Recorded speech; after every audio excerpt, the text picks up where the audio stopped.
السلام عليكم، مرحبا بكم على قناتكم عالم خديجه ام هادي. نتمنى تكونوا بالف خير وبصحه جيده. فيديو اليوم ان شاء الله كيف كتشوفوا معايا في الصوره غادي نحضر معكم ميني طاخت اولا هكذا طاخت ولات صغيورين اولا كيكات صغار بواحد الطبقه اللي كتجي هكذا يعني مقرمشه ولذيذه صراحه. كيجيو معلكين وكيوجدوا يعني فهمش تعين دغيا كيوجدوا. ممكن تحضروهم هكذا الفطور اولا الكوتي اولا لوليداتكم في المدرسه. واهم حاجه انهم يعني ما كيطلبوش منا مكونات بزاف. فكيف كتشوفوا معايا هنا في الصوره بالنسبه للمكونات فكنحتاجوا بيضه واحده. بالنسبه يعني البيضه كيف شفتوا معايا الكميه اللي شفتوا معايا كلها فيعني احتاجينا فيها غير بيضه واحده. كتعطينا واحد الكميه صراحه اللي لا باس بها. هنا استعملت من الاحسن ان البيضه تكون بحره المطبخ. ضفت ملعقه من قشور البرتقال اللي كيضيفوا يعني واحد المذاق اللي هو رائع. بما اننا غادي نستعملوا حتى العصير ديال البرتقال فالقشور كيزيدو يعزوا لنا النكهه او المذاق ديال البرتقال. ويعني الا ما بغيتوهمش ممكن تعوضوهم بكيس من السكر بنكهه الفانيلا او الا كانوا متوفرين عندكم. كيف شفتوا معايا ضفت نص كاس ديال السكر حبيبات. خلطت يعني الكل. هنا كيف كتشوفوا معايا ضفت بيضه انا يعني نعاود معكم المكونات او المقادير. بيضه درت نص كاس ديال السكر حبيبات ودرت ملعقه كبيره من قشور البرتقال محكوكين رقاق. وضفت هنا كيف شفتوا معايا نص كاس ديال الزيت. بالنسبه للكاس فالكاس اللي معروف او الكاس المشهور عندنا اللي هو كاس ديال العنبه اللي دائما كنحضر يعني به الوصفات دائما يعني بالنسبه للناس اللي عفوا ديجا يعني معايا في القناه. هنايا ضفت كيف شفتوا معايا بعد ما خلطت المكونات مزيان زدت ضفت هنا كاس ديال عصير البرتقال. صافي كنخلط المكونات هنا كلها. انا استعملت غير الخلاط اليدوي. الا كنتو يعني بغيتو ممكن تستعملوا الخلاط الكهربائي اولا مونينكس طحانه ديال العصير. وهنايا غادي نضيف الدقيق. بالنسبه للدقيق فغادي نضيفو بالتدريج يعني عندي هنا تقريبا جوج ديال الكيسان لا ربع ديال الدقيق. استعملت 2 كؤوس الا ربع ديال الدقيق. وهنا كيبقى على حسب النوعيه ديال الدقيق يعني نتوما غادي تشوفوا معايا في الاخر القوام ديال الخليط كيف غادي يجي. وضفت واحد الكيس ديال الخميره. هنا كيف كتشوفوا معايا كيف سبق قلت لكم بالنسبه للدقيق دائما من الاحسن يعني واخا يكون عندنا العبار ما نضيفوش الدقيق دفعه واحده يعني بالاخص في الحلويات نضيفوا الدقيق بالتدريج يعني نضيفوا الكميه الاولى نقسموه على 2 دفعات هكا ولا على 3 باش ما يعني ما يقصح ليناش هكذا الخليط لان ما يمكن ليناش نزيدوا ليه يعني ماشي بحال الخبز او لا. المهم نتمنى يكون وصلكم الميساج ديالي. كيف كتشوفوا معايا هنا نخلط المكونات مزيان مع بعض. وهي الطريقه راه هي جد ساهله وبالنسبه حتى للمكونات راه تيكونوا متوفرين عندنا في البيت. صافي بعد ما خلطت الخليط كيف كتشوفوا معايا القوام ديالو كيجي بحال هكا يعني كيجي خفيف.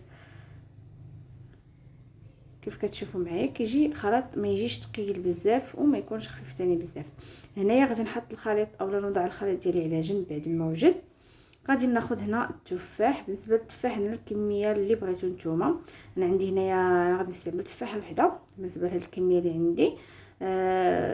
كيف كتشوفوا معايا التفاحه فهي كبيره شويه. بديت كنحكها بالقشور ديالها ما حيدلاش القشره حكيتها هكذا في الحكاكه من الجهه الغليظه. كيف كتشوفوا معايا فغادي نوضعها حتى هي على جنب وغادي ناخذ الخليط. بالنسبه للخليط هنا ضفت ليه كيف كتشوفوا معايا ملعقه ديال الخل يعني ما تكونش عامره بزاف ملعقه كبيره.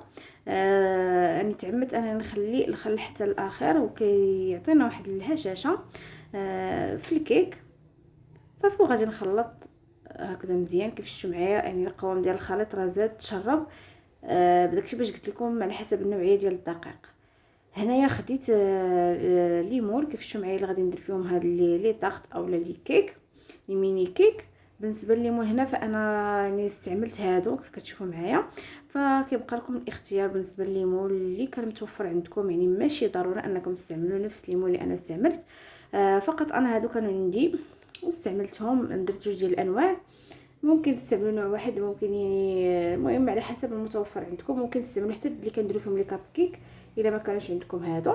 فانا دهنتهم هنايا بالقليل من الزبده ورشيتهم بالدقيق. كانوا عندكم ليمون بطبيعه الحال اللي ما كيلصقوش فلا داعي انكم يعني ديروا لهم الزبده والدقيق. هنايا بالنسبه للكميه فانا عندي هاد الليمون شويه هكذا صغار، يعني كندير ملعقه كبيره في كل يعني في كل هكذا مول.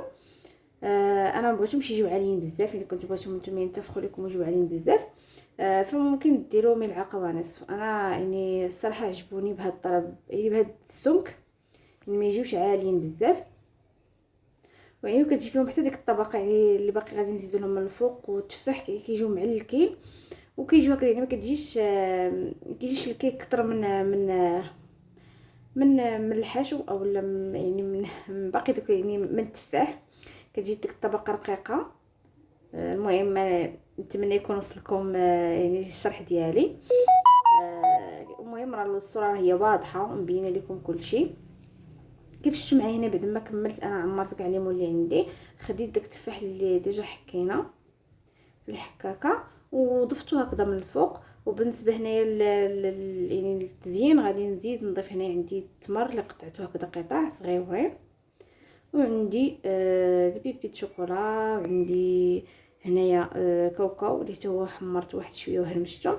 بالنسبه يعني لهاد يعني هاد الكاوكاو والشوكولاط وهذا على حسب المتوفر عندكم. ممكن اللي كان متوفر عندكم الزبيب او لا بغيتو تضيفوا شي نوع اخر من المكسرات، اللي كيبقى لكم الاختيار في يعني تضيفوا المكونات اللي متوفره عندكم.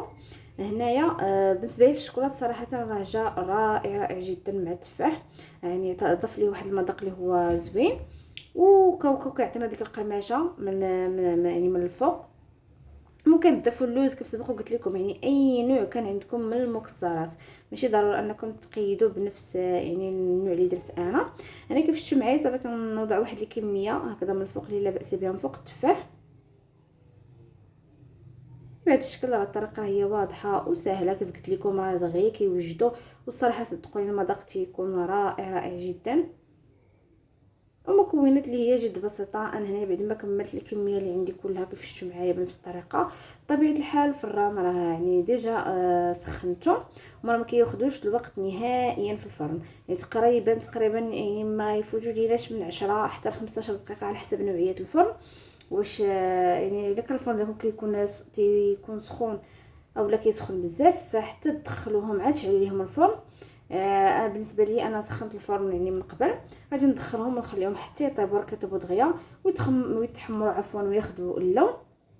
كيف شفتوا معايا فانا قلت لكم يعني ما خداوش معايا تقريبا ما كملاش 15 دقيقه. طابوا وتحمروا بهذا الشكل كيف كتشوفوا معايا. هما يعني كيطيبوا دغيا يعني بسرعه، ما كياخذوش لينا الوقت بزاف، وكيجي الشكل ديالهم صراحه زوين. وحتى المذاق صدقوني راه كيجيو خفاف وكتجي فيهم ديك التعليكه ديال التفاح مع الشوكولاط اللي درنا ومع هكذا دوك القربعشه ديال المكسرات اللي ضفنا من الفوق. نتمنى صراحه تجربوهم وينالوا الاعجاب ديالكم. هما ساهلين بزاف. هنايا انا يعني اكتفيت بهم هكذا قدمتهم عادي كيف كتشوفوا معايا. انا فقط غير بغيت نوريكم كتيجي السمك ديالهم. هذا علاش انا قلت لكم يعني ما بغيتش نضيف كميه اكثر من الخليط، اكتفيت بملعقه واحده. وهنا الا بغيتو باقي دهنوهم بالناباج او لا يعني المربى من الفوق ممكن كيف شفتوا معايا، اولا ترشوا عليهم سكر بودره. وباش ما نطولش عليكم الفيديو ديالي وصل للنهايه ديالو، ما بقى لي الا نودعكم. الامل اللقاء بكم في فيديو جديد. دمتم في رعايه الله وحفظه، والسلام عليكم ورحمه الله تعالى وبركاته.